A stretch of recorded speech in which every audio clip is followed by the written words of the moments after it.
Welcome to Horror Movies with TNA. This week we're talking about Tombs of the Blind Dead. What the fuck is this scene? Those ungodly undead apes. God damn you undead Templar apes! Godly blind apes! Are they meant to be blind apes, though?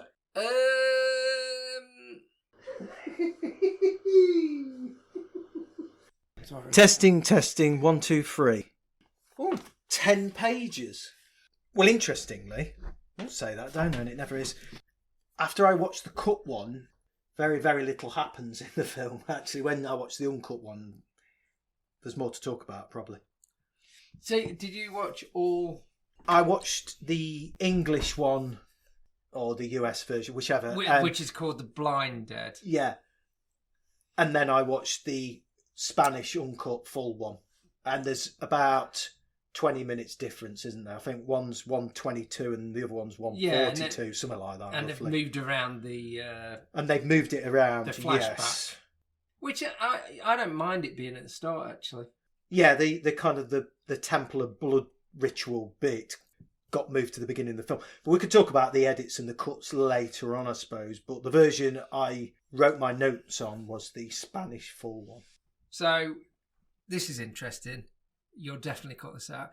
So, I started watching for ease of being arsonist. Of being arsonist? Well, I couldn't be asked to get my DVD out and search it out. You couldn't even because I bought the DVD. Former fucking sentence there.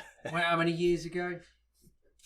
15 or so years ago. I bought that and it got Return of the Blind Dead on it as well. So it came as a double bill? Yes, and it was one that you had to flip the disc over. That's how old it was. Double-sided DVD yes. thing. So I couldn't be bothered to find that, so I just YouTubed and started watching that one. Quality was a bit ropey, but fine. But as soon as it did the beginning bit of the flashback into the 13th century, is it? Is that right? Yeah. Something like that. Dead old. Anyway, did that flashback. I kind of knew that it looked cut, but I carried on watching for another 10, 15 minutes. And then you said, oh no, there's a really good quality one on YouTube. Yes, there's a good quality 1080 version on YouTube, fully uncut. So I thought, well, I can't be asked to do that, so I left it for a bit longer, and then I went, oh, I'll have a quick look now, see what it is. And yeah, it's loads better, and I think it's even a bit more uncut than the DVD that I was watching. But I didn't watch one after the other. I watched a little bit of one, then rewound a bit, then watched a little bit of my DVD, then rewound a bit, then watched the proper, totally uncut Spanish stroke English version. It that drifts was on YouTube. Between languages and subtitles. Yeah, I think that's the most complete version I've seen, because I think the one I've got is just purely Spanish version on DVD.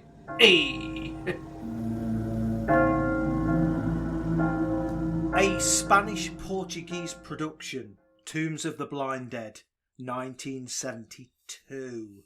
La Noche del Terror. Directed by Armando de Osorio. Oh, God. Directed by Armando de Osorio. Music by Anton Garcia Abril. Oh, I didn't write that down, but I should have done, because we'll both agree straight away. Music. It's more noise and chanting, isn't it? But it works It's really a lot well. Is it Gregorian chanting kind but of it thing? works perfectly with the film. Hey! Hey!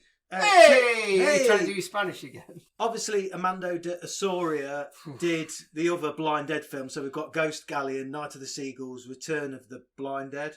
So yeah, in the order, there's Tombs of the Blind Dead, this one. Return of the Blind Dead, the second one. Ghost Galleon, the third one. Yeah. And Night of the Seagulls, the fourth one. But the fourth one, it's tenuously linked to being a Blind Dead film, I believe. There have been more recent entries into the series, but they've not been well received. It was a very recent one, wasn't yeah, it? 2020? Well, yes. But yeah, a recent one, but it's a good few years later. But yes, it's not meant to be very good. And there was a short story version where the actress, Lorne Fleming, yeah, she's in it, and it was made about 10 years ago or so. But it's like a short little film where she's playing herself, where she's having dreams of the blind dead or something. That sounds good. I think it's meant to be shit. Okay. Other films by the director, he also did Night of the Witches. I mean, he's got a real horror filmography. He's got a really horrific filmography. He did Night of the Witches, Fangs of the Living Dead, Fangs, The Lawley Grasp. There's some other ones as well, but he's done quite a lot. Yeah, and mainly genre films. We have Betty Turner, as we've already said, played by Lorne Fleming, Roger Whelan, Caesar Burner, what a great name. You burn your hand. Yeah. Virginia White, played by Maria Elena Alpong, who was in Hunchback of the Morgue, The House That Screamed, and I've got here written Fuzzy the Hero, were the films I noted by Maria Alpong. I don't know many Spanish films from that era, to be quite honest. Paul Naschy. Yeah, we know Paul Naschy, Werewolf and the Yeti's video nasty for some fucking reason. I mean, this apparently sparked kind of like a boom in the Spanish. And also, you've missed one of the cast. Here, you bastard. The morgue keeper. Oh, he does a great job. The one with the beard that smiles a lot. I've got a few questions about him. Simon... Simon Aragon. Oh, right. Well, I didn't get the N for some reason. I thought it was Simon Aragon. Why is he of interest? I wrote him down as a special guest star. Okay, thank you. There was another American version, actually. This is what I found interesting. There was another American version where all reference to the Templar Knights was removed and the film setting was shifted to a post-apocalyptic future to try and cash in on the Planet of the Apes films, Revenge from Planet Ape, and you can actually see online the credits and how it started. It has a kind of voiceover where it explains the situation, and it kind of... they're meant to be undead apes, aren't they? I read a bit about this. What's a load of shit? Those ungodly undead apes. God damn you, undead Templar apes! Godly! Are they meant to be blind apes, sir? I don't care. Because you wouldn't want a blind ape coming after you, would you? Blind, did it. Not blind ape. Not blind eight. Blind Date. For those that are not from the UK, I can only Blind apologise. Date was a dating show. Yeah. It had Cilla Black, and you'd have to look her up. And she was in films and did songs. You'll know her. Just look her up. She was in Thing, wasn't she? To Sir With Love. Yeah. No, was she? She did the music to Sir With Love. No, she didn't. That's bloody... What's her name? Lulu. Fuck's sake. Right. Revenge from Planet 8. Let us begin the story of the Tombs of the Blind Dead. Yeah, get on with it. An abandoned town. Let's begin the story, Tombs of the Blind Dead. An abandoned town. Am I not allowed to say get on with it then? Is that why you just said that twice? An abandoned town. Oh, for fuck's sake. Berzano. What? Berzano. Wasn't it? The town was called Berzano. Bless you. Haunting Gregorian chanting. An abandoned town. An abandoned town. Berzano. Haunting Gregorian chanting. Shock. A skeletal hand and a woman screams.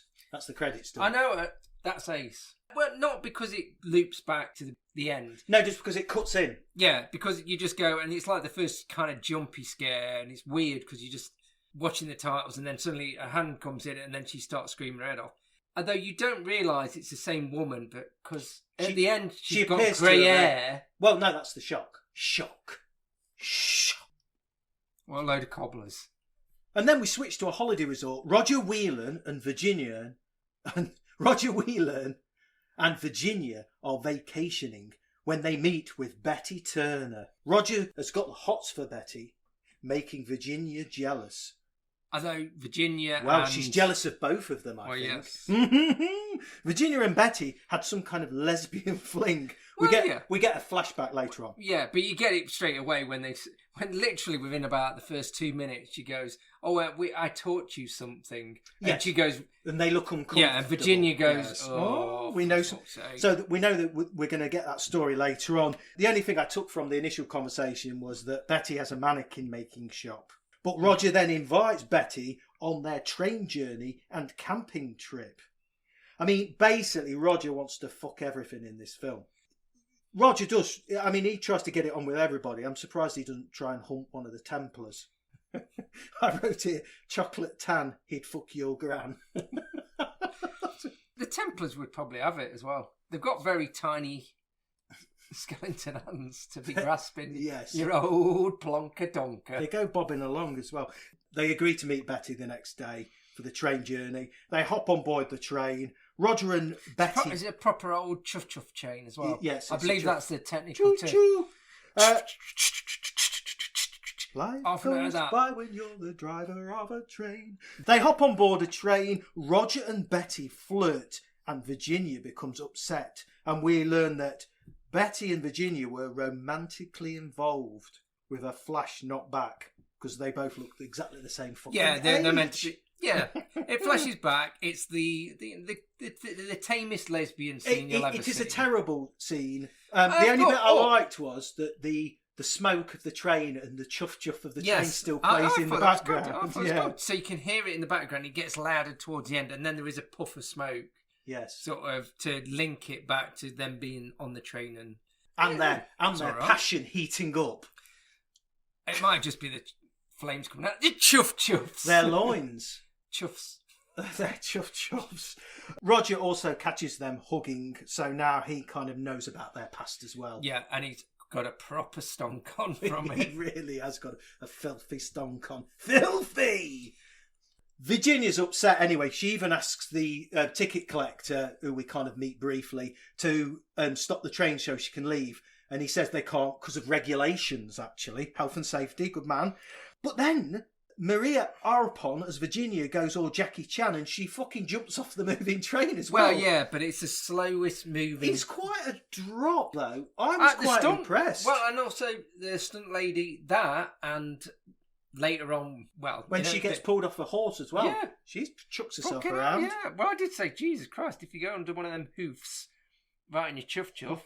Then we're back on the trains.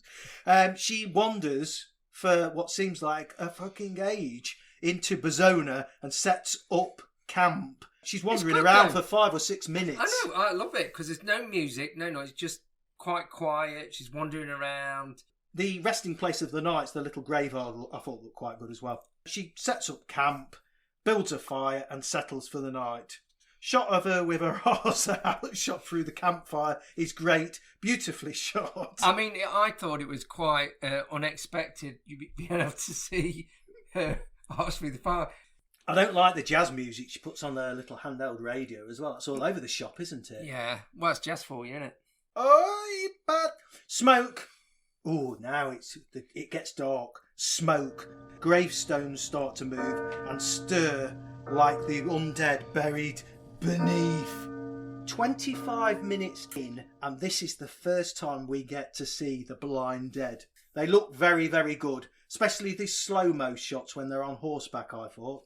I don't know what you think about it, Tony. Oh, to be honest, the way he uses slow-mo, but he uses normal motion. You know what I mean? But he doesn't, when they're running away, except for the later on when she's going away on horseback because they're in the same shot. But when they're on a different shot, they're moving away at the same speed. They're running away. I think it had to be that way as well, didn't it? It couldn't have had them riding along at normal speed on horseback, could it? Because it just wouldn't have really worked. No, but even jigging around. Yeah, but I guess, but it seems to work with the sort of chanting the noise. But there's a bit where she's running around. They're not even moving. They have a mind slow motion. They're still. Totally still. I mean, there's lots of scenes when people are trying to escape from them, and they are incredibly slow. But it's still kind of, you get a bit of tension from it, don't you? Yeah. Well, some of them are just standing there with their little claws out. Yeah, it's what is it? Tyrannosaurus Rex. Yes. It's like that because they've got the tiny little arms. They're up at their kind of chest, aren't they? Their hands because they're sticking probably out of the cloaks. In reality, the guy's got 2 little sticks with hands on the end. He's just poking them out the top of his cloak, like you do.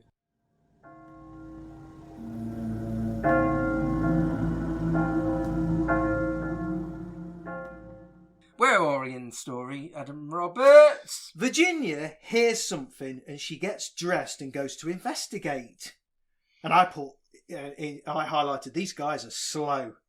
And then she opens a side little window in the area where she's sleeping, and there's a face at the window, and she screams, and then a skeletal hand comes through the window, which I quite like to see. I mean, she doesn't shut the window again. No, she just goes, oh... I mean, there is a lot of that in this film. You've got to remember, it's 1972, I guess. But there is a lot of that. Is, oh my God, there's something there. I'll now move backwards from it into, oh my God, there's something round there now. And I'll move somewhere else. And, oh my God, there's something there. There's a very slow kind of, just run away. But, there's not a lot of just leg it. Urgency. On but either party. But in that way, they are very slow. It is sort of like dreamlike kind of. They could run away, but they can't. I think the tension works exactly the same as most of the non-running zombie films works, doesn't it? They just are. They continue to approach. They're everywhere, anyway. Yeah, and they're everywhere, kind of thing. Because by the end of the film, there seems to be about 150 of the fuckers. Well, that's Templars for you. That is Templars, yeah. Oh, a bit of a criticism of the whole Templars movement there. She does pretty well at getting away on horseback. So she manages to escape. And again, we have this kind of slow-mo chase, which is quite nice. We don't actually see her die. She screeches. Yeah, she kind of rides onto a field. She gets dragged off the horse. Very good stunt work. Yeah, very good stunt work. And then we kind of see her screech. And then it cuts completely away. And we go back to seeing Betty and Roger. Wondering where Virginia is. I mean, they're not wondering too much. This is the next day when they're having breakfast. Well, no, I mean, because at that point, they don't really know of the horrors of Berzano. All they saw was Virginia wander off upset across a field with her camping gear, and that was it. So as far as they know, there's nothing sinister. She's just gone off and had a bit of a strop. She's a right Mardy bastard. Yeah. Well, she's dead now, so... The acting from the waitress in the breakfast scene. Ooh, yeah, that's good, isn't it? Very good. Obviously, they ask about... yes. Berzano, or whatever you're calling it. And what do you mean, what am I calling? That's what the locals called it. Berzano. Are you talking about Berzano? Oh, fucking hell. Back with Betty and Roger when the maid drops her tray at the mere mention of Berzano. She says, we can't talk about it. We can't talk about it. And Brian says, but you must.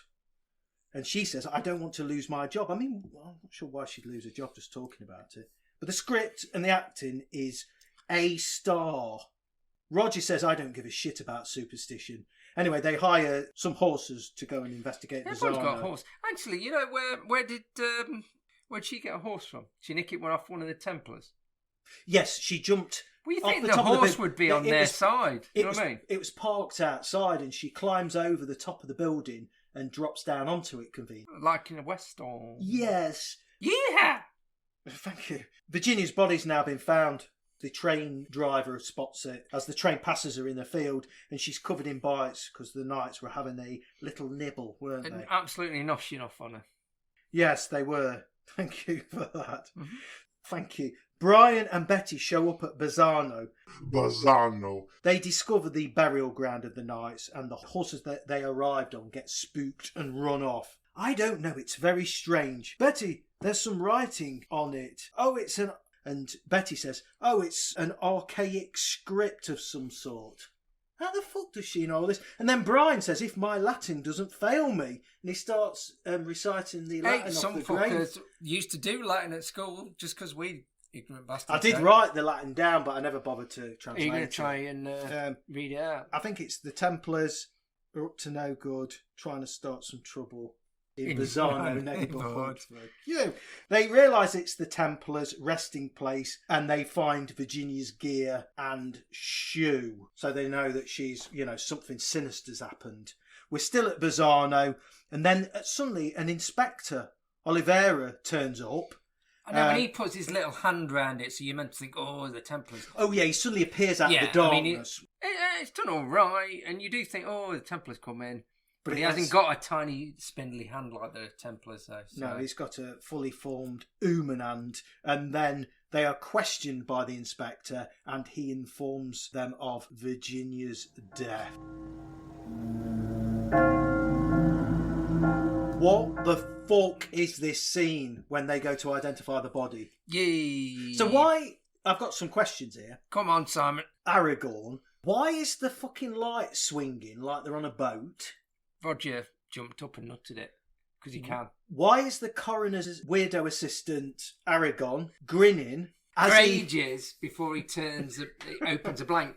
Well, he pulls he pulls a blanket off, and it's not the right bloody woman anyway. Why do they have this joke where they pull the cover back to reveal an old crone's body? Why does he look like if left unsupervised, he'd start humping the bodies? Well, that's probably the idea. He's meant to be like the assistant, to the doctor. But I just thought he looked like quite a normal business bloke, but seems to have a weird smile. Yes, he's suited. Yeah. But then he keeps looking kind of demented and... Oh, yeah, or he's pulling at a frog's leg for some reason. If left unsupervised, I imagine he'd torture animals, which Yeah, he does. But anyway, eventually they pull the cover back to reveal Virginia's body, and Betty faints, and it's all too much for everyone. Betty's back making mannequins. Oh, the mannequin shop. A scene with the mannequin shop. Yes, we arrive at the mannequin shop, and we get Betty's working away with the mannequins, and we get introduced to Betty's assistant, who seems slightly odd, but she does know a bit of the history, having lived in the area. She does know a bit of the history of Berzano. So Brian turns up, and they question her a little bit about it, and they start to piece this story together about the Templars. They do moan about the lighting. Then we go back to the coroner's assistant getting bitten on the neck. It's quite good, though. Playing with a frog, but then Virginia in the background, sort of, you see her rise and get up. I'm going to ask the obvious question. I'm not too worried about it. I don't really need an answer, but why are people coming back from the dead? Well, I suppose I could ask the same question about the Templars. But for some reason, I accept that, but I can't accept her coming. Why is she rising from the dead? It's true. We don't know whether any of the rest do, because they've not been left. Nobody else does other than Virginia. Nobody else rises up. Well, you don't know. She's rose up from the dead about 2 days later. All the rest are recently deceased in the film, so you don't know whether they will. Okay. Oh, God Almighty! Anyway, that red flashing light. I have to say the death of the coroner's assistant, along with a few of the deaths in this film, are quite lame. Some of them are not. These ones where they're kind of just nibbling on a neck with a little bit of blood. Yeah, but I quite like the way the frog is jumping in the blood. Oh yeah, I like that. It kind of has a shot on the floor where the frog and it is that bright orange spilt from the jar, and it's hopping around in the like you said, the very bright red kind of tomato juice kind of blood. They go and do some more research now, and they meet Professor Kandal, who's an authority on Templars. And this is when they meet that professor, who's a surly character. He's a bit moody. He then recounts to them the story of the Templars, and that's then when we get this flashback that is at the beginning of the other version. Yeah, this is when we get the flashback of the blood ritual of the Templars slashing at the body of a maiden being sacrificed. This is the roughest bit in the entire film, I think. From a gore perspective, obviously we've got the kind of the rape scene that comes later, which is quite horrible, but this is the one where it's probably the goriest. Tied to a cross, but then they get on horseback with swords and just like jousting, but with her in the middle, chop at her as they go past. As she's screaming, and generally the cut version is pretty grim anyway, because there's lots of screaming. You think, well, this is horrible. They literally get running past it on a horse, trotting past her, whatever, and slash at her with a sword for quite a long time. Yeah. In the uncut version, it goes on even longer with more screaming, but then it has shots that are a bit crappy effects, but it's 1972. But like going into her breast and cutting into the stomach. It has like close up of the slash marks, doesn't it? And it's actually cutting into the... Yeah. And then you see the effects, the welts of being cut and all that lot. The knights are looking awkwardly around. They're looking around oddly at each other. I don't know, the combination of just uncomfortable or... It's really weird. But anyways, but they slash at it, and then the last shot of the blood all down her breast and everything, and then you see them all... Descend on it and like... Sucking at her welts. Yeah, it is a pretty bloody strong bit. Even now that I forgot how. Yeah, there's a couple of. But bad is not the right word, but it's strong. And to be honest, Certainly for the time and. Oh, yeah. Definitely, and that's probably why it's remembered more than anything else. Yeah, there's 2 or 3 quite infamous scenes, that being one of them. The Professor continues to tell the story of how the Templars ravaged the countryside until they were caught and then they were strung up and had their eyes pecked out by birds. I kind of was hoping they were going to show like birds pecking out eyes, but they didn't. They showed like a kind of a medieval Tapestry. drawing. Yeah. They showed like almost like a tapestry of what had happened. So there's the blind dead. That's the story. At least it sort of explains it. They are the blind dead, but that will be no handicap, as they can still hear their victims and will continue their terror and murder. But it does explain that obviously then you get this thing about the hearing. Well, I know. I don't think he needed to say that so fucking explicitly, because later on George says it right near the end, which I think is good enough. As if by magic, up pops the inspector again out of the darkness. Creeps out, doesn't he? Where the actual fuck does he come from? And then also the Professor goes, ugh! Almost like he's been shocked as well. The inspector has got his own theory on this because the Professor's son Pedro is based out near Berzano dealing contraband. The theory being that the Crims are using the superstitions, are using the superstitious legend to keep people away from their operation, like an X-rated version of Scooby-Dooby-Doo was. Scrappy-Doo. And they would have got away with it if it hadn't been for Brian and Betty.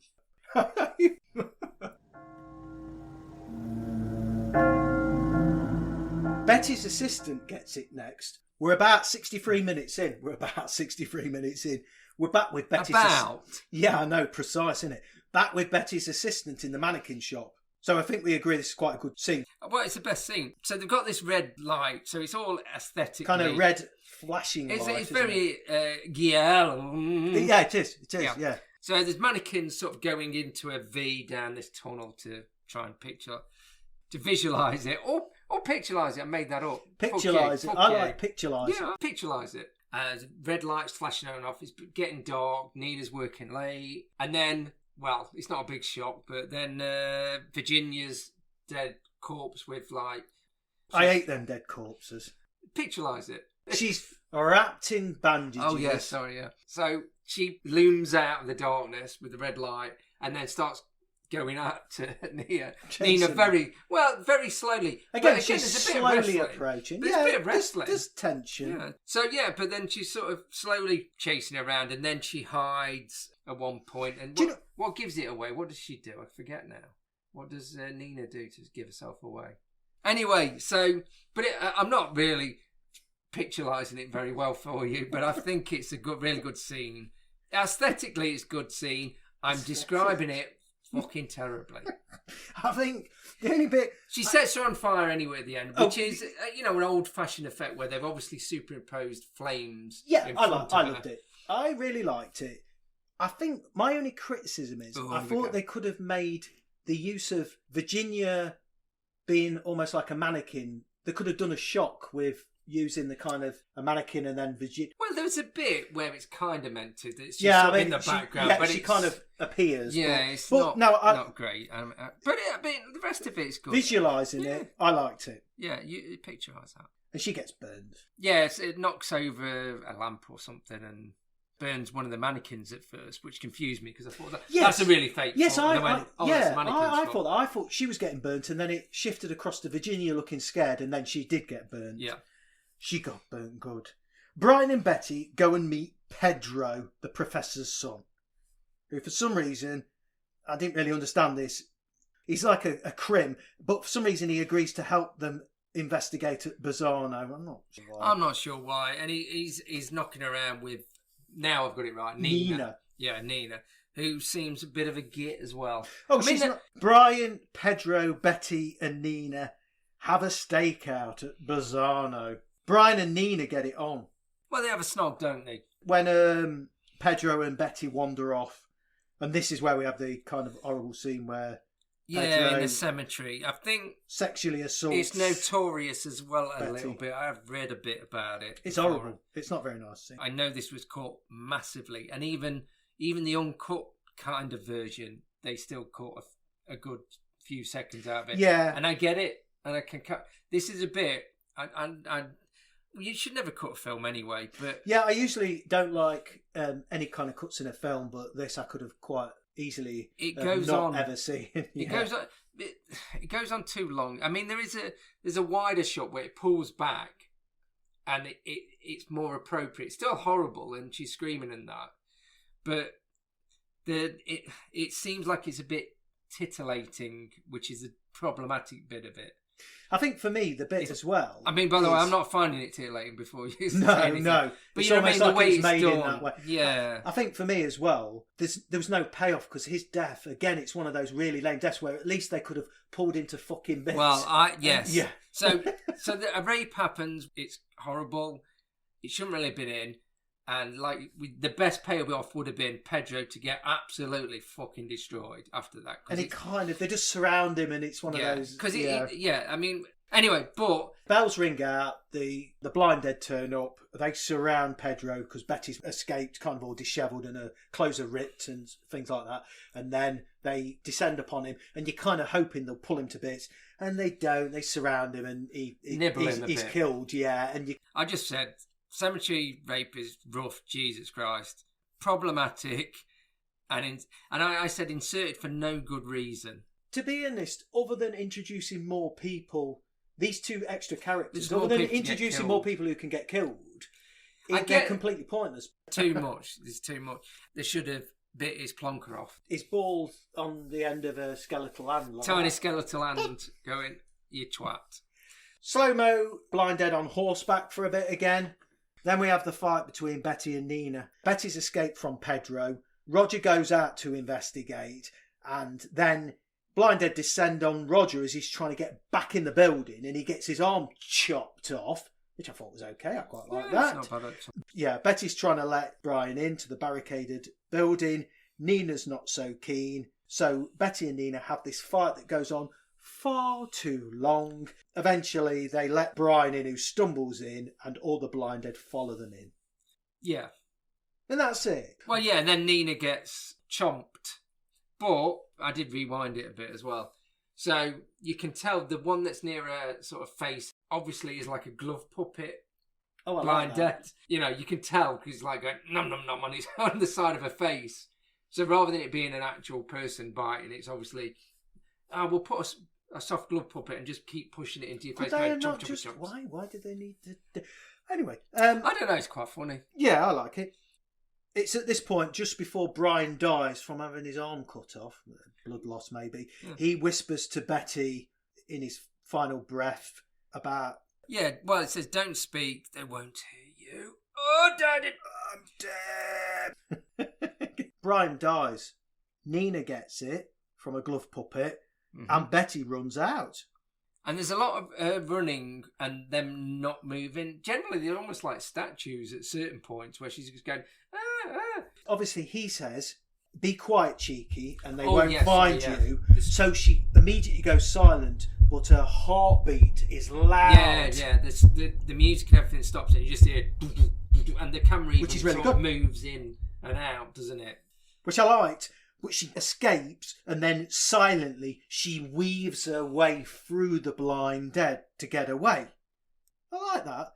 She runs away, being followed by the slow-mo blind dead on horseback. She gets to the train which is passing and manages to flag them down. But obviously in shouting, "Train, stop!" whatever she shouted.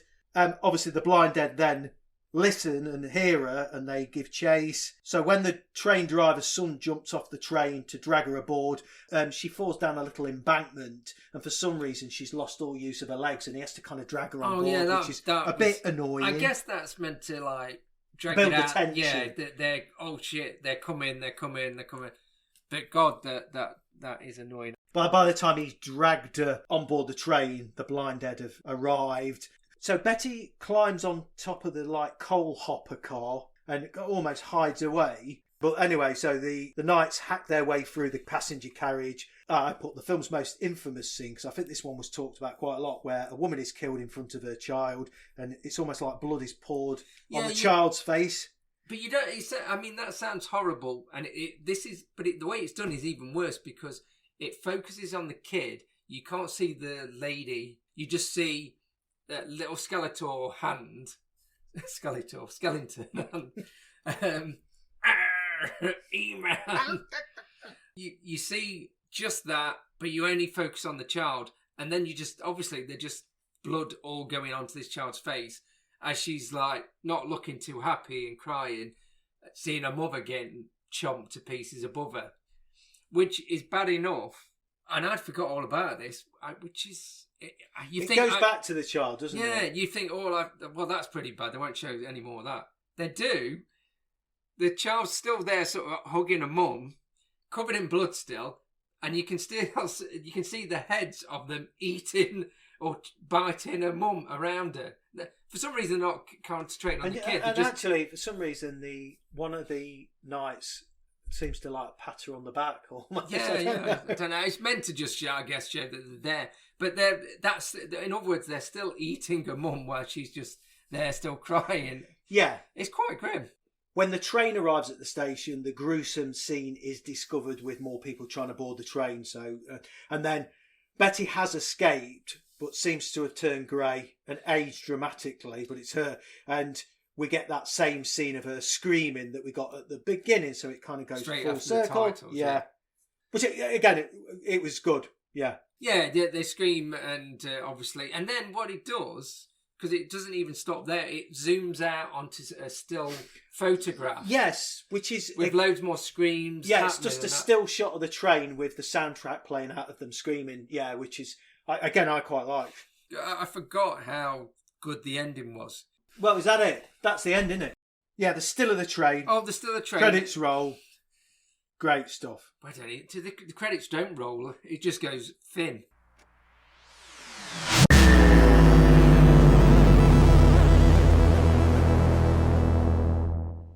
It's cut to fuck corner.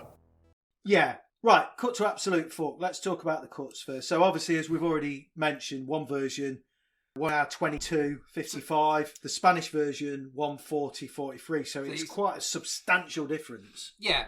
In the US version, a lot of the plot was cut, conversations, which explains a lot of the plot holes and bits that don't make much sense in the cut version. Yeah. Yeah, the US version obviously had also moved the sacrifice scene and put it at the beginning. In the Spanish one, it's just in the flashback later on. The lesbian flashback is cut quite a lot. Oh, really? Yes. Well, is it because? But I don't. But it's the weakest. There's still a suggestion that there's something happening between them. Oh, right. But so you don't. Just the old idea. Yeah. It's a lot longer. There's a bit with Virginia wandering around Berzano that was shortened. There's bits of her when she was undressing at the campfire. So it's just kind of throwaway bits, really. Obviously, the Templars, 56 minutes, the Templars' blood rites ceremony, we've already talked about that. It is considerably more bloodier, more blood-sucking, slashes to the body in the uncut one. So that was quite considerably cut as well. The list goes on. Hour and 15, obviously, Betty's rape scene, unfortunately. Yeah, fortunately, in a way, it was cut.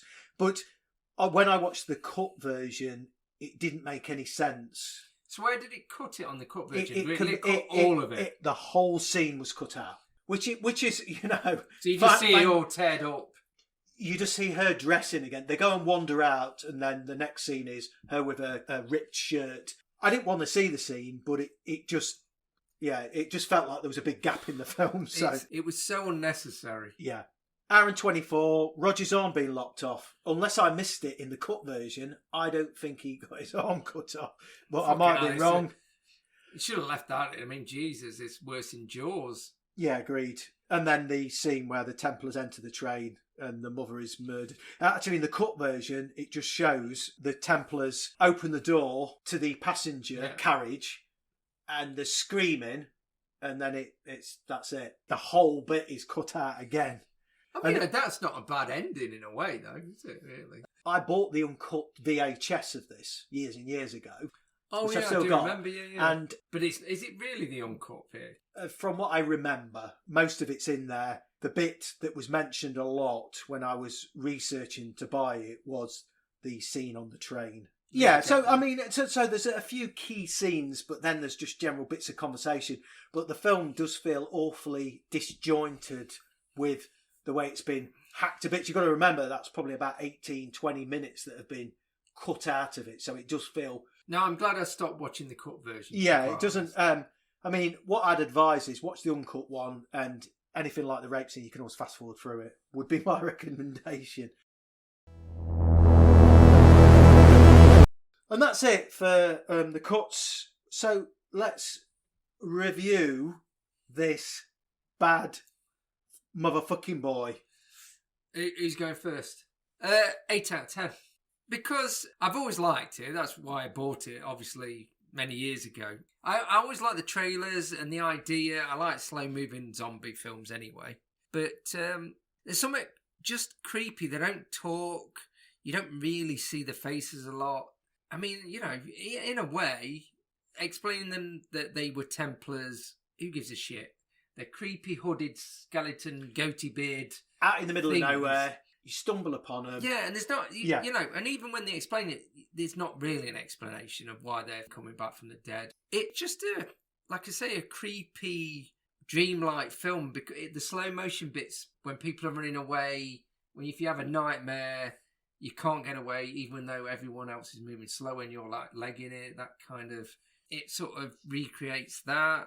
And you know, the grim bit, apart from the rape bit, the grim bits. Even with the kid, it is on the train. It is harsh and it makes it stand out, you know. And it's got that sort of weird with the sort of soundtrack. That's the music, the chants, and the weird clanging of bells and stuff. It's all a big atmosphere, really. Film. To be honest, the plot doesn't matter a lot, and I don't mind that. Right at the beginning, there is a good 10 minutes where she's just wandering around and there's no sound, no music, just wandering around town. Some of those are the best bits as well. I just like the whole atmosphere of the film. And 8 out of 10. That's why I get 8 out of 10. It is a very good horror film. 8 out of 10, I like it. Yeah, I mean, if zombies and undead kind of branch of horror is your thing, there's quite a lot to recommend this, isn't there? As 70s horror. It's funny. It is funny in places. It's quite good. But there's enough tension as well. I really liked the Blind Dead kind of zombies. They look really good. Especially in the slow-mo. I liked it. I did like the music. There was odd choices in places, though, where there was tension or quite a tender scene. And then it was being accompanied with quite jolly music, which was a bit misplaced. I noticed it more in the English version, so whether it was the soundtrack was slightly different, I don't know. But and I also like the fact it was quite heftily cut because it kind of added to the infamy of it, and I quite liked that at the time when I was trying to hunt down the uncut one. Yeah. So I like all that about it, and yeah, I enjoyed it. I gave it 7.5. I thought it was really good. When I looked on the ratings online of the 4 films, and I know you talked about it a bit as well, Return of the Blind Dead generally is probably said as the favourite of the 4, so I don't know. I can't remember that one at all. But yeah, I thought this was really, really good. And so 7.5 and 8, that's pretty good going, isn't it, really? It's a really good film. And that is Tombs of the Blind Dead. Awesome. Thank you, Tony. Thank you, all the listeners. Give it a watch. If you've never seen it, give it a watch. You won't be disappointed. Well, check it out. Spanish.